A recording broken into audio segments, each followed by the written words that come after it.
Bakunzi bacu bakunzi ba B-Info Plus kanda baramutse ndabahe nikaze makino iganiro cacu cuno mugoroba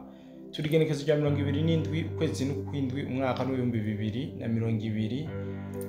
ndamutse cyane nose badukurikirana aho baherereye hose abari ngaha mu gihugu cyacu ciza cy'u Burundi abari mu Rwanda muri Kongo Uganda Kenya n'ahandi muri Afrika muri rusange tutibagiye abari mu migabane ya Burayi Amerika ndetse na Aziya mu mpande zine zigize isi bose bumve yuko tubaramukiye cyane ndetse tunabahe n'ikaze mu kino kiganiro cacu cyuno mugoroba nkuko bisanzwe muri studio bandi kumwe n'umusisanguzi kugira ngo adufashe kanangure ndamuramutsa cyane bwana musisanguzi reka ndakuramutse cyane. Yes, urakoze cyane bwana journaliste jewe ndaho ndakomeye nizire ko nawe uri kuragira ibihe byiza ya reka nce ndamutsa abadukurikiranye aho bari hose cyane gose turiko turarangiza weekend nizire ko namwe mudukurikirana muriko muragira ibihe byiza aho muherereye hose na cyane cyane ko benshi ubu bari mu miryango yabo abandi bashoboye gusohokana imiryango ku beach n'andi hatandukanye eka mbere n'abandi bo bari mu manza atandukanye mwese turabaramukije tubaha n'ikaze mu kino kiganiro cyacu cyane gusubira mu sisanguzi novuga ko botuyangana ku bijanye n'amasanamu ari bigoranye gato ariko si gihe kinini ndazi ku munsi w'ejo ibintu bizomeze neza ndavuga ku ruhande rw'amasanamu nuko bwana musisanguzi muri kino kiganiro cyacu bona ntorondogota kuko dufite ibintu bikomeye tugomba kuvugiramwo narijya ubona yuko ari ibintu bisa n'ivyabaye virisi ngaha mu karere k'ibiyaga bigari bwana musisanguzi umuhari M23 canke inyeshamba RDF zaraye zisohoye urwandiko zibicishije mu muhari twigwaneko aho bavuga yuko igisirikare cy'u Burundi FDNB cyateguye ihonyabwoko mu banyamurenge ivyo bikaba bizocishwa mu bo bitwa ba FDLR cyangwa aba genocidaire bakoze ico bitwa genocide de 94 mu gihugu cy'u Rwanda nyamba nihenze aribo bariko barategurwa kugira ngo baje gukora ihonyabwoko mu minembwe ivyo twabigarutse ku munsi w'ejo bwana musisanguzi ariko ndashaka urayagira abantu bacu badukurikirana eske genocide irabaho ubu vyo kunda ko umuntu akora genocide ego bimeze gute mbega ivyo bintu abo bariko bararega vyo bifise ifatiro muri rusangi ndashaka usobanurire abadukurikirana ndazikari benshi cyane bashoboye gutahurwa kino kintu ubona yuko cyabaye virisi abantu benshi gisa cyamaze kubatera ubwoba kuko ku mpande zose hazamaze gusohoka inzandiko nuko rero bwana musisanguzi. Yes, urakoze cyane bwana journaliste kanza gushimira kwikaze umpaye ariko ngiriwe ko kwanza kwishura ikibazo ubajije ute genocide irashoboka genocide irashoboka neza cyane gose wanashaka ndashobora no kwemeza yuko muri Kongo genocide iriko iraba ndashobora kuvyemeza ariko imbere yuko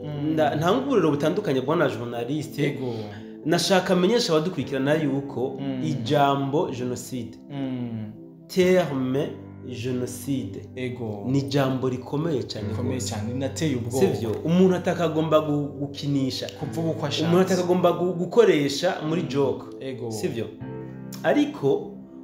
kuri izi nyeshamba za RDF imyaka irenga 30 zahawe na genocide iyi terme niyo yashuye guha kuguma ku butegetsi zino nyeshamba za RDF rero niyo mpamvu kuri bo iyi terme bayifata nka joke nukuvuga barayikinisha cyane gose wanashaka navuga yuko ari piyo yabo ya nyuma iyo bari mu ngamba zitandukanye ariyo bitwaza sivyo ahantu kubwira bona journaliste kandi guburiro bworoshe cyane gose nk'iyo hari kuba ari RDF bo bari kuba batangaje yuko genocide yabaye hatandukanye sivyo akarokoroshe mu cibitoki neza na neza hajya mu ruhagarika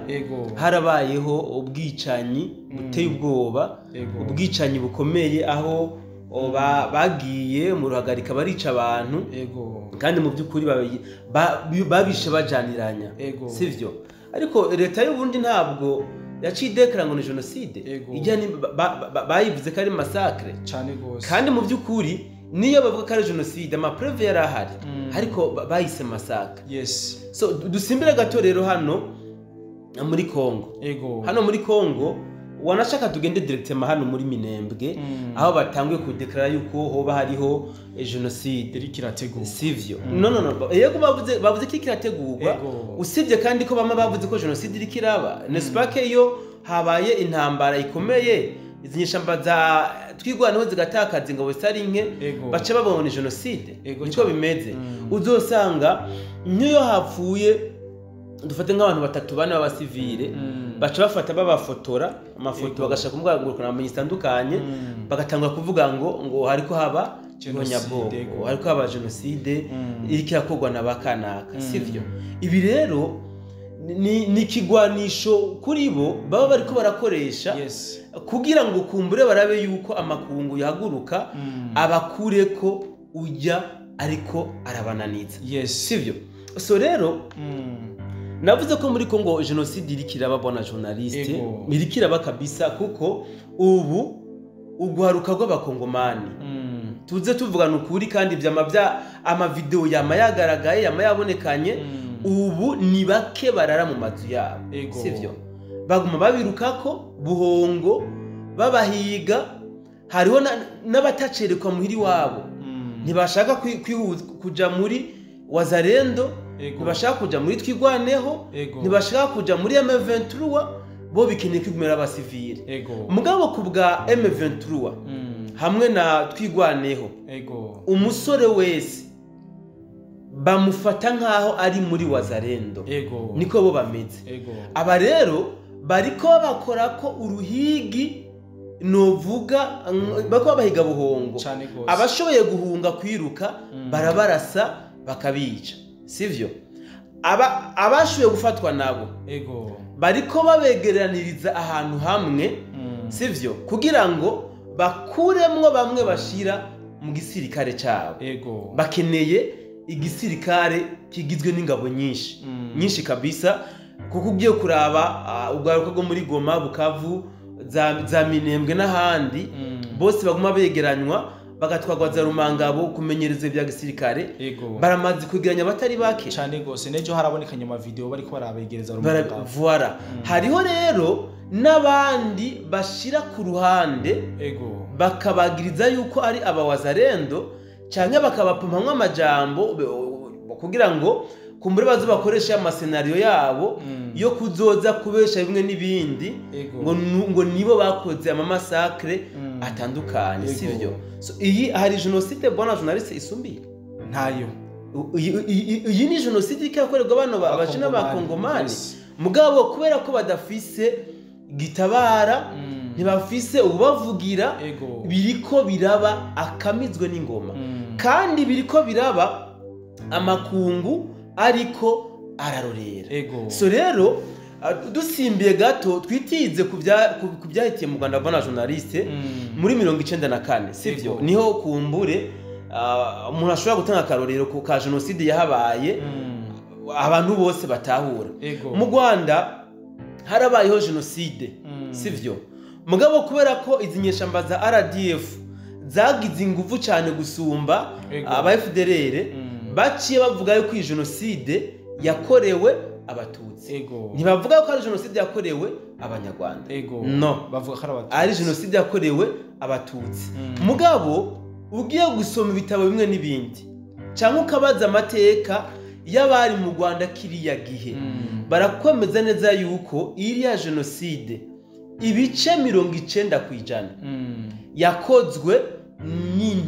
nako na RDF n'inkotanyi yakozwe na FPR inkotanyi RDF nibo nyene FPR inkotanyi ninyeshamba nizina rihinduka gusa nizina rihinduka izi aba nibo bakoze iriya genocide ibice 90% mugabo bagaca baza bakavuga ngo yakozwe n'abari abasirikare ba Habyarimana abo bise intera hamwe sivyo nico gutuma kenshi uzawumva iyo umuntu ariko avuga ibintu aba contraria adahuza n'ivyumviro vyabo baca bambwira ngo ufise ingengabitekerezo ya jenoside ngo umanza wewe nguri interahamwe niko baca bakwita directement naho Burundi cyangwa umutanzania uburi interahamwe aha rero ikintu ngiye kuvuga niki kibona journaliste uburyo bakozemwo iyi jenoside sivyo ni uburyo novuga kiriya gihe bwari professionnel kiriya gihe jodibye mugabo uyu munsi ntibyoshoboka uti gute kiriya gihe barashobora kwiyambika aba FPR inkotanyi hariho abambara tenu z'interahamwe sivyo bakaja kurasa abantu bakagira iki hama bagaca bonyene bakemera bagafatwa amafoto y'amavideo bambaye ya tenu bagaca baposta bapibira hatandukanye ngo mwabonye abariko baramasakira abantu gira baronka ibirego mwabonye abariko barica abantu n'interahamwe alors que nibo bambaye uriya mwambaro w'interahamwe baza kwica abahutu n'abatutsi kugira ngo barabe yuko ijya jenoside iza kwemerwa iba business yes ibi rero nivyo bariko bashaka kugarukana hano muri Kongo bwana journaliste ndakubwiza ukuri bamaze kubona yuko intambamyi ya project zabo ari FDNB ngabo z'u Burundi intambamyi y'umugambi wa balkanization intambamyi yo kuguma batera imbere babonye yuko ari ngabo z'u Burundi kandi ntabwo bashobora kuba bomena igisika cyabo burya ngo manakubwira ibanga utazi n'abantu benshi batazi sivyo unkundira ikiganiro c'abakinini uze kuvyihanganira ko ngomba ndakivuge hama ndaza kugaruka ku catumye basohora ibyo bintu kita ama declaration yo kuvuga ko bamaze kubona ibimenyetso by'uko FDNB yashoboye iri kwitegura jenoside ngwicishije ku nterahamwe zateguriwe mu Burundi aka kantu hako kandi kantu uze ukanyibutsa sivyo impamvu ngo abondera bateguye interahamwe uze ukanyibutsa so bora journaliste warumaze kumva aho FDNB yoba yaragavye ibitero ku birindiro vya M23 canke twigwaneho nta na hamwe twumva wazarendo yes sivyo canke haraho urumva twigwaneho canke M23 yagavye ibitero ku birindiro vya FDNB ni gake nta na hamwe biraba ni gake pe sivyo hano hariho byo no kwita mchezo wa ndani uri muri intambara abantu benshi batazi kandi wanashaka uyu mukino w'indani ni nawudindije iyi ntambara sivyo amasezerano uburundi bufitanye na Kongo uburundi ntabwo bushobora kugaba ibitero ku mugwi n'umwe w'iterabwoba nta na rimwe uburundi bufata mu mugongo FRDC nuko FRDC ivuze ngo dushaka kugaba ibitero hanaka abarundi baca baza kubapfuye yes iki kintu ndagitahura cyane ariko rero benshi ntibazi umutego uri muri bino bintu nukuvuga abarundi ntibashobora kugaba ibitero ku birindiro by'umugwi n'umwe w'iterabwoba kubera yuko amasezerano afitanye na Kongo ntabibemerera ntibisa nabyo sivyo ntibisa ibi irane domeme bona journaliste nutanga karorero abarundi gihe baja muri Somalia ubwa mbere byari bimeze nkuko abarundi barinda umutekano w'abene gihugu cyane gose ntibagaba ibitero ku bateroriste sivyo abateroriste rero baca batangura kugaba ibitero ku birindiro by'abarundi sivyo ico gende bukabarisha abarundi benshi cyane gose babaha amasha bamaze kwica abarundi benshi cyane gose rero n'abandi bavuze bati c'est assez natwe rero mbabona ko batwataka ni mudu uburenganzira buri totale iyi ntambara tuyiyemplikemwo directement cyane gose bamaze kuyibamwo directement warabonye ko bace bagara ubuce burenga 200 sivyo mukanye sase wanashaka na Mogadishu barayigarura ihabwa leta ya Somalia so rero ikintu kidindije iyi ntambara hano muri Kongo nuko abarundi batayirimwo mu buryo bweruye ntibayirimwo directement nizi nyeshamba za RDF zirazi yuko Burundi butayirimwo directement ntibushobora kugaba ibitero ku birindiro by'abarundi cyane gose aha wumva biyumvira kugaba ibitero muri Ruvunge cyangwa kugaba ibitero muri Sange bagasha batinya yuko abarundi baca bahabwa uruhusha bwo kuba muri iyi ntambara mu buryo bweruye directement cyane gose. Irindi kosa abarundi batokora ni uko batoshobora kugaba igitero ku birindiro wanashaka byatwigwaneho canke izinyeshamba muri Katogota canke Bukavu. Nkamwe bokora iryo kosa muri Minembwe par exemple, iyi twigwaneho ica yirara mu bene gihugu ikabatikiza nyene ubwayo, bagaca badeklara yuko ari FDNB ikoze iryo bara. Memema muri Bukavu abarundi ntabwo bari bananiwe kugarura Bukavu mu Kanyisasi canke Katogota na Goma, bankako bagaba ivyo bitero izi nyeshamba za RDF zigaca zirara mu bene gihugu zikabatikiza, bigaca byagirizwa iyi FDNB. So ikiro nico kiriko kiratinza iyi ntambara yako ngo bona journaliste nuko abarundi batayirimwo directement. So rero tugarutse rero kuri kino kintu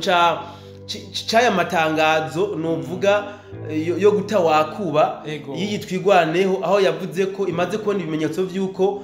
gisirikare cy'u Burundi cyateguye gukora ihonyabwoko kibicishije ku muhari w'iterabwoba intera hamwe FDLR ngo baje gukora genocide hajya mu Minembwe ku bwoko bw'abanyamurenge. Ikintu ca mbere nuko iyi dabora ryatangazo abantu batahure yuko ritanditswe na twigwaneho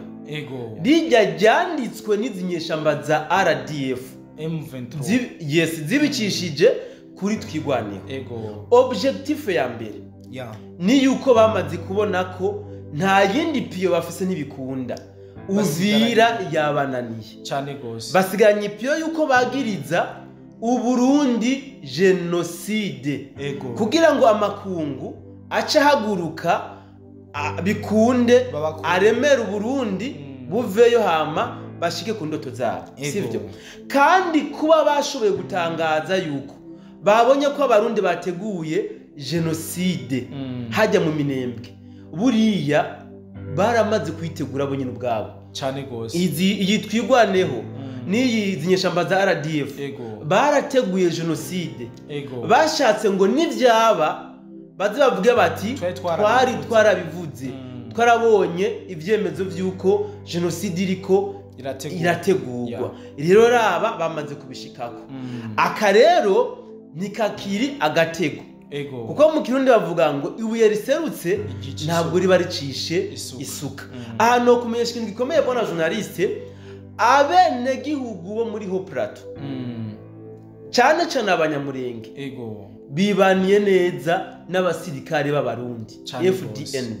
sivyo? Iki kintu iyi twigwaneho yakoze nukuba izinyeshamba za RDF zakoze kibicishije kuri twigwaneho, bashatse kwankisha ababene gihugu bo muri Haut Plateau na Fizi yose mandi majambo izi ngabo za leta y'u Burundi. Nukuvuga bariko barare mu bwoba mu bene gihugu bahajya, babereka yuko FDNB igomba kubarigita, aho bababona hose babace kure biruki babone nk'ibikoko, kubera ko bamaze kubona ko abene gihugu bo muri Fizi umutima munini bawufise ku ngabo z'u Burundi gusumba twigwaneho. Aka nakandi kantu kagira kabiri bakoze mu gusohora ijya declaration. So ikindi kintu novuga rero nuko bamaze kubona ko FDNB umwanya uwo ari wo wose ibicishije kuri Wazalendo n'iyi FARDC ishobora kubakura muri Fizi. Ibi bamaze kubibona cyane gose, irashobora kubakura muri Fizi umwanya uwo ari wo wose. Aha rero bariko barata wakuba, ni bimwe mu Kirundi bavuga ko ari gere rya nyuma mu bisanzwe. Ni gere rya nyuma bariko baraba yuko bashobora kuraba ko aya makungu ashobora kubakurako izi ngabo za FDNB. Aha rero bona journaliste noce ndakumenyesha yuko na FDNB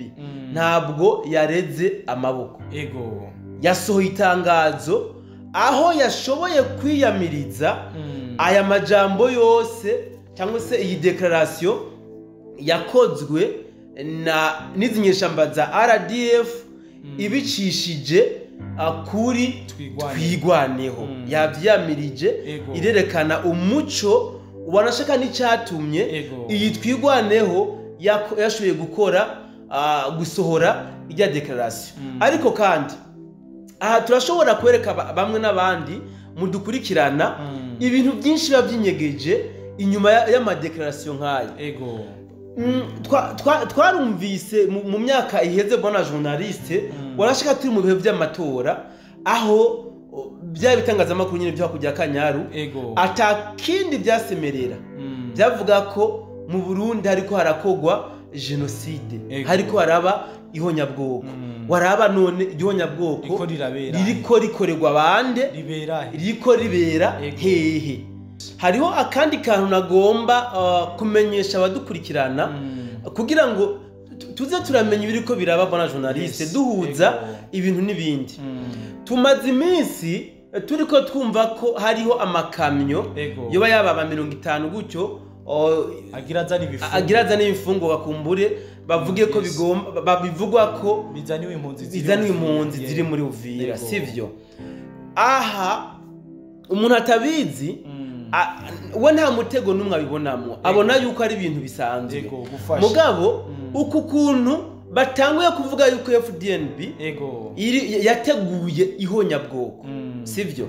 bagaca perezida cyane cyane ku bwoko bw'abanyamurenge hajya muri Fizi niki sivyo aho uzoza wumva très bientôt amakungu atanguye guhaguruka sivyo kubw'imikenyuro emwe n'iyindi izi nyeshamba ziriko zirakora sivyo amakungu atangure guhaguruka atangure nayo kwakiza FDNB yuko réellement iryohonya bwoko rivugwa ari by'ukuri aho trebe tuzovyumva bace batanga barashaka na preuve yuko bashatse gufasha impunzi mugabo FDNB iza kuba intambamye sivyo ucemva rero reka ndabyita amakungu haguruke asabe FDNB yuko bagomba kugira iki gutanga inzira kugira ngo izi aide humanitaire zishikire impunzi cyane cyane bacha kugira ziri muri Uvira ziri mu Minembwe cyangwa Fizi yose umva kubera yuko bafise integuro bagomba gushikako sivyo buriya nitujya tuyifata mineneko cyane gose nitujya tuyifata mineneko uzoja gusanga rero izi fashanyo aya maide humanitaire kumbure ariko aravugwa arenganye kandi ari protocole ndabite gute sécurisé n'ingabo novuga pardon zidasanzwe sivyo ku buryo wanashaka na wazarendo cyangwa FRDC itazofise na access yo kuba yo checkinga aya ibi byitwa ngo na aide humanitaire sivyo kwera gusa buno buntu watangiye kuzana ngo babonye ibyemezo byuko hateguwe ihonyabwoko ukuna kuriya ukunukundi sivyo so bimaze gushika hajya rero ucu usanga kumbure aya reswadiza aide humanitaire ni ministère ko bara déplacer bariko barazanamwe sivyo kuko ubu babonye yuko wazarendo na FDNB bababereye ibamba byanse ubu bariko batera igere rya nyuma so nkamwe rero bona journaliste hatogira ibikozwe sivyo buryo utambana mukeba nta kubita urugoye niko bimeze iki kintu FDNB yacikora nagishimye cyane gose nayo yacisohora urwandiko rwo kwiyamiriza aya mateshwa y'izinyeshamba za RDF yarayikoze ibicishije kuri izi nyeshamba byinshi nazo nyene zatwigwaneho ikindi kintu gihambaye bakoze nibabandanirize ngaho bakomeze kuza barashira ukuri kumwe n'ukundi ahagaragara kugira ngo mvuga wa wundi ikinyoma gikomeze gukubitirwa ahashashe sivyo ukuri kuje ahabona komsa izi nyeshamba za RDF zibure isaganirizo ku nzira imwe canke iyindi. So nibaza ko turonde guse bwana journaliste. Reka duse nabarangiriza ngaha. Reka tumere nk'abarangiza ariko murumva ibiriko biraba byose kari uviriri kirabatera. Target niyo gufata ubu. Nta kindi. Mu mpande zose ko baracayo bagerageza kugira barabe yuko vyokunda ariko reka tubirindire kumbure tuzatorabwira ngene beze. Bwana Musanguzi reka ndagushimiye cyane ko ino nkuru ushoboye gutosorera abadukurikirana. Yes, naje ndagushimiye cyane bwana journaliste. Reka nshimiye n'abadukurikiranye kumbure. Turaza kongera mu bindi biganiro umwanya ni wadukundira. Nuko kandi ndabashimire cyane abantu bose twabanye makino kiganiro. Nizere yuko mwashoboye kumva byinshi mwima amatwi bino bihuha biriko birakwiragizwa ku mbuga ngurukana bumenyi kuko twamaze kubona inyishu yavyo kuko ingabo z'igihugu cy'Uburundi zamaze gusohora itangazo nk'umusanguzi yayivuze riri hanze abarikeneye turabiba mu magroupe kugira ngo babone biriko birajime. Nuko rero bikunze turahura mu kindi kiganiro ariko bidakunze naho mutwihanganire. Bye bye.